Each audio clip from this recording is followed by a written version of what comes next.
Welcome to the Doc2Doc podcast. I'm Rob Hoyer, medical oncologist. And my name is Abbas Shafi, gastroenterologist. This is a podcast about lifestyle medicine, disease prevention, and longevity. This podcast is provided for informational purposes only. It is not medical advice. Please consult your physician for personalized therapy and advice.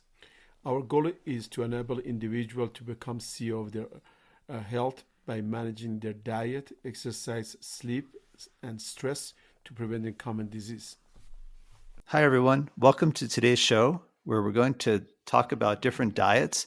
Just a quick disclaimer, this is not meant to be an exhaustive list of all diets. There are many, probably hundreds of different diets that have been described. This is an attempt to describe an overview of different diets and how they pertain to lifestyle medicine.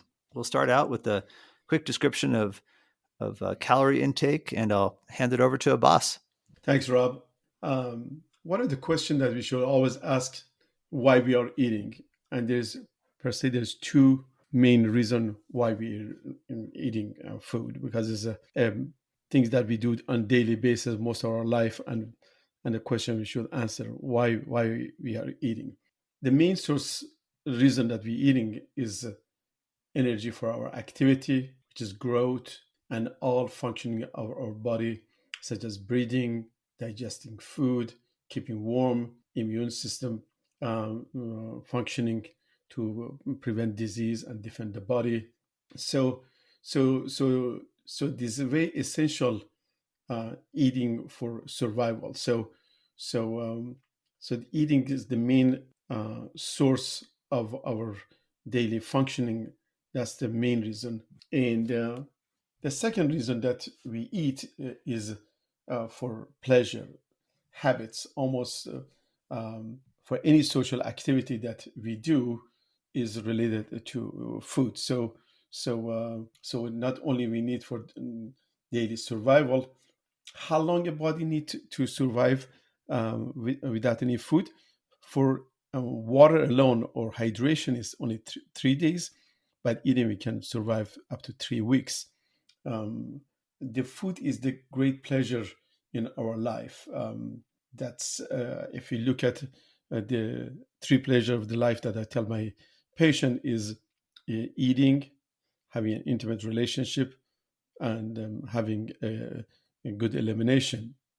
If you look at our daily lifestyle, we see that we always thinking about meeting for dinner or meeting for lunch or breakfast.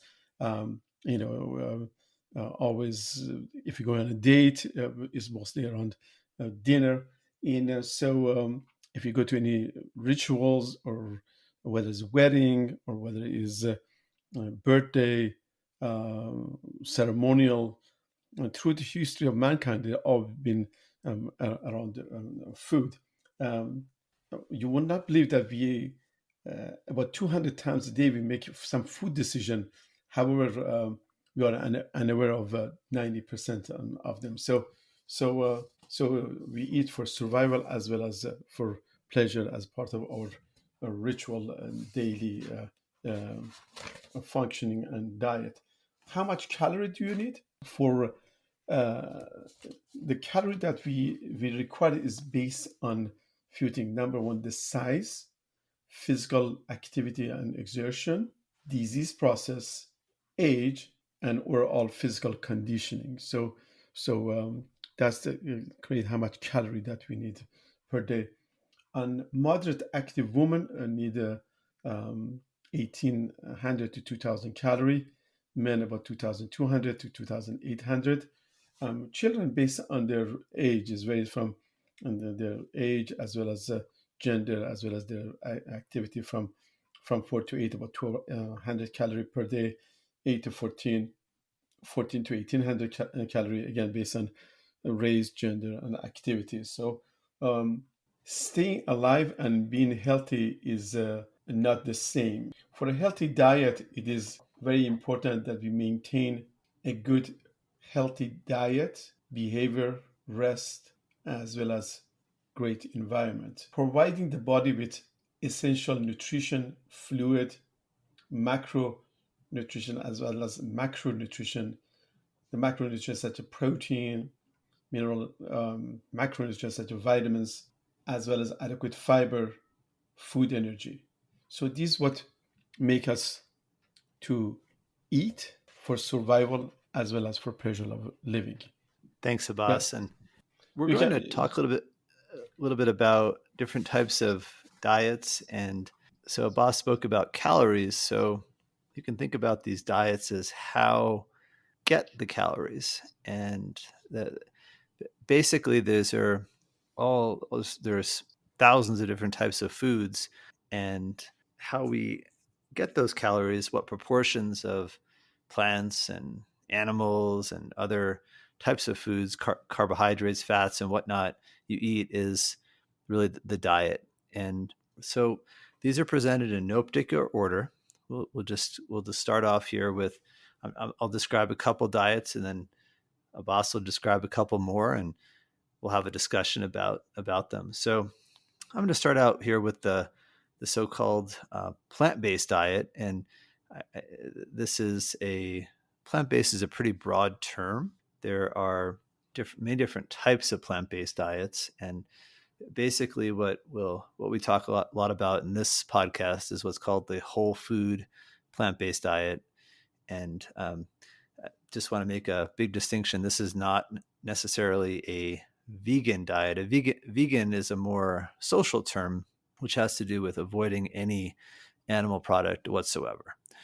And um, that's something that individuals may choose to do, but we'll reference it in this discussion. But is really a very is a very, it's a particular type of diet, but not something in our opinion, not something that's necessary for human health. You don't have to become a vegan to be healthy. But the whole food plant based diet has to do with eating predominantly plants, as in the name. There's what's called vegetarian diets, which are more based on plant based, but also allow things such as eggs and dairy products. There's lacto vegetarian diets, which allow for the milk and the dairy products. Ovo vegetarian diets, which allow eggs. So, so basically, a plant based, and then there's also the fruitarians, which are eating fruit, which I personally don't advocate, but is another type of diet about which concentrates on fruit and fruit associated products. So it's a plant-based diet is really quite a broad array of different foods. There's actually quite a wide array, but it's not exclusively plants. I think that's where sometimes folks get a little bit stuck on the fact that it's can you eat meat? Well, yes, you can eat meat. You can eat cheese. You can eat other foods that are derived from animals.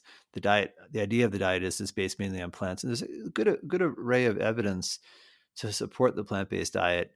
There's another diet that we'll talk about in a few minutes. We'll talk about a study which looked at something called the DASH diet, and I thought it'd be important to describe this. And so, what this stands for is the dietary approaches to stop hypertension. And you can think of this diet as basically a plant predominant diet. So there's mostly plants in this diet. It does allow for limited amounts of meats, animal products, but it's very low sodium and high in potassium and magnesium. And this diet has actually been shown to reduce hypertension or high blood pressure in as little as 2 weeks. So it's kind of amazing actually that you can reduce blood pressure with a diet, and this has been validated in a variety of cardiology studies looking at diet and high blood pressure. So it's a very, I'd say, moderate diet, and it includes grains, vegetables, fruit, fat-free or low-fat dairy products, a small amount of lean meats, poultry and fish, nuts, and limited fats and oils, and limited sweets and added sugars. So it's really a very moderate diet. And the important thing to note is that all the foods that are mentioned in this are basically, the vast majority of them are whole foods. And I think that's a common theme that we'll see, is that whole food diets are probably, in my opinion, one of the most important things is eating natural food. You don't want once food is processed, you get into the white flour and refined sugars, refined grains and whatnot. That's when things start to go awry, and that's when diets become unhealthy, when the amount of processed food increases. So I'll let Abbas. I'll hand it over to him for a couple more description of a couple other diets that we'll talk about, and then we'll have a conversation. Thanks, Rob. One of the other popular diet these days is ketogenic diet, and that comes in many forms as well. But essentially, all these names make people are more confusing and sometimes give false hope to them. But in general, ketogenic diet is a diet that is high in fat, adequate protein, and low carb. And this comes in many forms, as you probably has many commercials. There's some diet like just Atkins diet, low carb diet, paleo diet, South Beach diet, and these are essentially very similar type of diet. And that is majority has a high fat content, with some variability of the protein, and mostly have a low carb. As much as 90% of the calorie of the ketogenic diet comes from fat, and in most studies, it causes elevated um, LDH cholesterol in blood, and possibly causes increased cardiovascular disease if it's maintained for the long term. As well as you can have some nutrition deficiencies such as selenium, magnesium, phosphate, vitamin B, and C. And a few studies show that maybe this helps um, reducing seizure activity in children, but and overall ketogenic diet such that can would causes um, increase in LDL and increase cardiovascular disease. Um, Usually, people have about 165 gram of fat and 40 gram of carb and 75 gram of protein. So this is many patients they love it. I think for short course maybe is okay, but I would not highly recommend it to sustain for a long time. Other diet these days that we see commonly is gluten-free diet. So I want to elaborate a little bit. There's a disease called celiac disease. That is an autoimmune disease. That's when certain individual cannot tolerate gluten in any form. This individual should be truly on gluten-free diet, and they have to watch out for cross-contamination when they go to the restaurants, as when they ingesting gluten can cause an inflammatory response in small intestine and sloughing of the lining of the small intestine called villi, and then consequently not be able to absorb minerals and many nutrients. So these are the people that truly celiac disease, and they truly should avoid gluten. And this consists about 1% of American population. However, 25% of population in certain area of the country, they're gluten free, and that's one because of maybe the social pressure, or the other thing is the way the gluten is processed. If you look at how the gluten is processed from starch to eat, that's mostly because of increasing the shelf life, as well as um, the fast processing. This may has made the gluten to becomes causing gas and bloat on people with sensitive gut, like people with irritable bowel disease. However, how the way is gluten is prepared is very very important, and how the form of gluten come in. Gluten is predominantly in wheat, barley, and rye, and sometimes in oat. So these, if you go to ancient grains, they're much easily tolerable. And again, a bread like sourdough or the bread has been raised and cooked flat is much tolerable. So, however, if you eat a diet that is very process of gluten, then that can cause symptoms. So be aware of that. And there's also other people that have wheat allergy, which is completely different than celiac and gluten intolerance, and that's an allergy like anything else that if you do, you causes a anaphylaxis or reaction to the wheat. That's a completely different disease than gluten sensitivity and celiac. So these are the common um, confusion we see in our patient. Um, the diet that uh, mostly we recommend should be a balanced diet, and today's the Mediterranean diet is in vogue, and we'll go to that in more detail. So today we see many patients and many dietitians as well as cardiologists recommend Mediterranean diet. The Mediterranean diet is very confusing for many of my patients as well as for many physicians. What is Mediterranean diet? Um, it's a diet that is uh, rich in colorful vegetables, olive oil, um, aromas, as well as not only uh, rich on those consumption of food and minimal meat. This is not only the diet alone, this is a lifestyle as well as habits and uh, daily living. I want to go a little bit through the history of Mediterranean diet. From the initial Fertile Crescent, which was from banks of the Nile all the way to Mesopotamia, the effect of the diet from Sumerians to Assyrian, Persian, Egyptian, and later on that translated to the Phoenician as well as the Greeks, and subsequently to Romans, and then with the Arabic and Moorish influence from Middle East, North Africa to Spain and Portugal, and as well as the remaining Mediterranean, such as Sicily.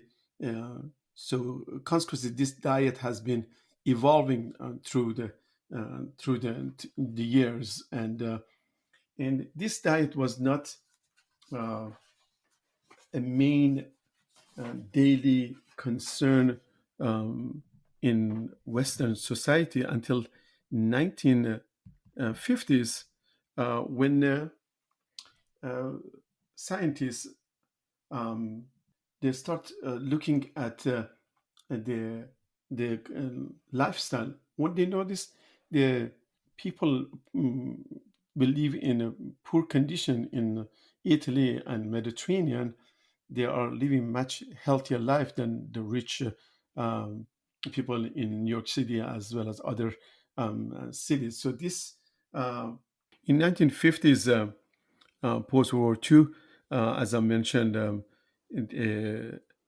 scientists and physician such as Ansel Keys from University of Minnesota, they noted that people that live in poor villages and around Mediterranean, especially in Italy, live a longer life and healthier life than rich people that live in New York City as well as other larger city through United States. So that's a question um, um, made to have a multinational study which called the study called seven countries studies, which included Finland, Holland, Italy, US, Greece, Japan, and Yugoslavia. So they look at the uh, risk of cardiovascular disease with lifestyle as well as a diet through this population. So I will not bore with all the detail, but the conclusion was that the Mediterranean diet and lifestyle is predominantly healthier, and people have lower LDL as well as lower cardiovascular disease. And since then, has been repeated in many studies and has become the healthier choice of the diet. However, the diet alone is not sufficient for healthy living. It's a behavior, habits, activity, and stress management, which cause this uh, people to live a longer life and healthier living. So, what is consistent in Mediterranean diet? The key part of the diet is um, olive oil and growing as much as you can, or fresh vegetable, particularly colorful vegetable, such as peppers, onions, garlics, many other uh, uh, vegetables such as leek, um, as well as choosing grains that is not modified pasta, uh, using herb and spices as a part of the meals. Uh, Also, um, consumption of fresh fish, um, at least on 2 3 times a week, and minimizing the meat, if meat only maybe once a month. When you're choosing dairy, mostly the diet consists of yogurt and good quality cheeses, particularly from sheep or goat. Um, so this is some of the basic of the Mediterranean diet. Uh, this diet not available for everybody, but commonly, if you be able to get your fresh produce within 9 months of your living, or have your own vegetable garden, and as well as it is time consuming, but if you put overall daily habit and include with daily exercise, that prevent from many diseases such as cardiovascular disease, stroke, hypertension, cholesterol, diabetes. And when you look at the long picture, is definitely a good investment in your health. And we can go to more detail of uh, the Mediterranean diet and different version of it. But we add those to the addition to the podcast. We produce some data for you guys that you can read, as well as you can read many cookbooks on Mediterranean diet. Some people they think eating pizza or meaty sauce or some of the Greek sandwiches. These are Mediterranean. However, these are not a typical uh, Mediterranean diet that helps with your general health. So you need to be try to eat fresh vegetable, fresh fruits, as well as home cooking meals. Thanks, Abbas. That was great description of the Mediterranean diet and other diets that you spoke about. And I think it's really important to stress, as you said, that the Mediterranean diet really is a diet that was consumed in the areas that you mentioned of the world, Fertile Crescent, Mediterranean areas, 1960 and prior. And this is something that really mainly before the advent of industrialized food and the whole the whole advent of all this really this junk food that we've seen in our diet. So something that we really have to remember when we're making a recommendation for Mediterranean diet is that this is really a whole food diet. And yes, you can make variations, but so many of the processed foods today really are not part of it at all. I thought I'd just make a couple comments about a very recent paper which came out in the American Journal of Clinical Nutrition in the last couple weeks. This is the January 11th issue of the journal, American Journal of Clinical Nutrition, and it talks about diet quality and something called epigenetic aging. And I thought this was a good time to introduce this concept. What do we mean by epigenetics and what's called epigenetic clocks? And we'll have an episode devoted to this later on. But I thought it was kind of interesting to talk about this in the context of diet. So you have genetics, which is your DNA that you get from your mom and your dad. That's your genetics, and that's something that is that's you're born with and can't change. And there's something called epigenetics, which has to do with the basically the information content inside our cells and the expression of those genes, which genes are turned on, which genes are turned off. And what's been shown is that with lifestyle, with the environment, what we eat, how we live, that can change our gene expression. It's fascinating. And so there is such a thing as called an epigenetic clock that can allow us to actually determine the difference or someone's biological age based on the what's called the methylation pattern of their DNA. And I think this is so cool because it actually it gives us a biomarker to actually study the impact of lifestyle. And we don't have to wait for 10, 20, 30, 40 years to study those impacts. In these situations, it might be 6 months or a year or even potentially less of dietary or other lifestyle changes. And then this can be studied. The epigenetic age can be calculated. And even in the future, this will probably be so inexpensive. You'll be able to do it every day or every week. You can actually calculate your your biological age on a regular basis, even every day, potentially in the future. So this paper looks at diet quality and specifically the diet quality of these individuals in what's called the Framingham Heart Study offspring cohort. So the Framingham study was a huge study back in the I believe it was the 1940s, 1950s, and looked at the cardiovascular risk factors and other risk factors for different diseases. This is how the high blood pressure, high lipids, cholesterol were all determined to be associated with disease. So a very important study, and this is now being the descendants of the Framingham cohort are being now studied as well. It's probably this whole cohort is probably the most studied cohort of any in history. And so what they did with this study is looked at the this what's called the DASH diet quality. So it's 8 characteristics of the diet of these individuals, and specifically they looked at these different components. So what's called the DASH score, which was higher intake of vegetables, fruits, nuts, and legumes, whole grains, and low-fat dairy, and lower intake of red and processed meat, sugar-sweetened beverages, and sodium.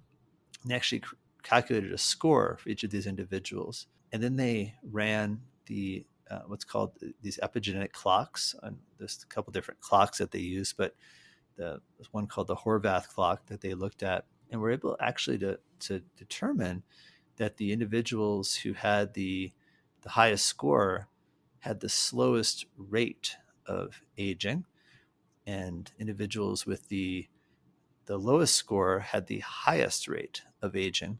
So I thought this was really interesting. Obviously, there are a lot of limitations to study. The participants were filled out surveys to describe what their diet, so that could give some confounding factors. The DASH diet score may not be the ideal scoring system. There'd be a better scoring system that is that would show different results. So there are some limitations here, obviously, but I think it's really interesting, and I wanted to introduce this concept of the epigenetic clock, just because I think it's so important to lifestyle medicine in general that we now have a biomarker, something we can use to study the impact of a lifestyle change. Rob, that was a great discussion. It is wonderful to be able to look at perspective history of the dietary intake as well as the modern technology to be able to see the effect of that in our future. I think with this all the confusion were so many diets and people living different parts of the world and availability of the food. We have to create our own diet. We have to create sit down as uh, we do financial planning or many other important in our life. We need to also put a healthy uh, scenario for our life, and what we're eating from the time we're born affects our longevity and health. Some of the basic stuff that I highly recommend people to consider for themselves. Something easy can be done. Number one, make sure to drink plenty of water. Number two, avoid uh, sugary sodas and drinks. The diet sodas are worse than even the regular diet. So drink plenty of water. That's a key uh, cleansing of the body and staying healthy.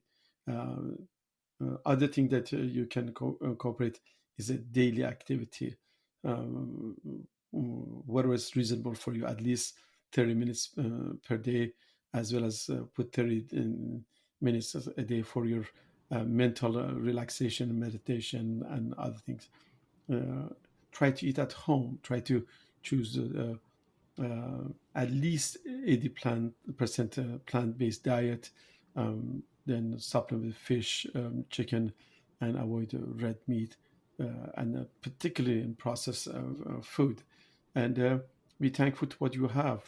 Have some social gathering, social interaction. That's a big thing of seen in blue zone diet as well as in Mediterranean diet. Is not only the diet is the behavior and well-being and social connection. So then consequently you live longer life with less chronic disease, as well as saves you a lots of doctor's visit and medication.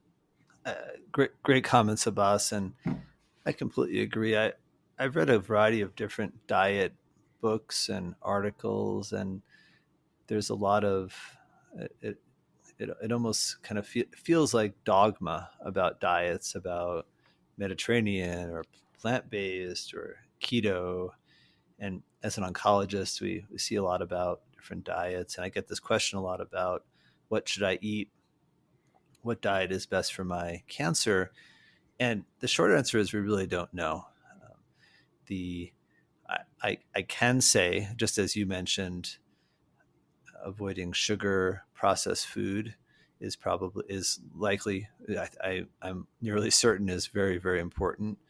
My thought is that with respect to cancer, probably different, just like different diseases respond to different types of treatments, whether that be chemotherapy, immunotherapy, or targeted treatment that we now have for a variety of cancers.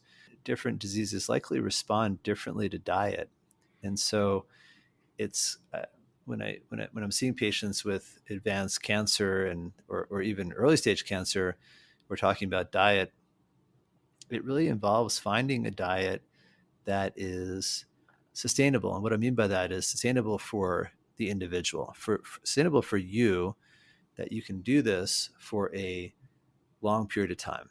Uh, Doing something for a couple of weeks maybe may have some short term benefits, but really in the long run, what we're talking about here is a, a lifestyle change that's something you can sustain over years, and that's really important. And that's why I'm skeptical about the different elimination diets that diets that eliminate certain certain macro or micronutrients, and there's usually some scientific reason or some reason to do that, but some rationale. But at the same time, you're really depriving yourself of that food. And if you like eating that food, then well, then that's you're kind of out of luck. And if you eat that, you may not be able to follow that diet. And so I, I've become much more moderate in my thought thinking about diet, in that it really has to be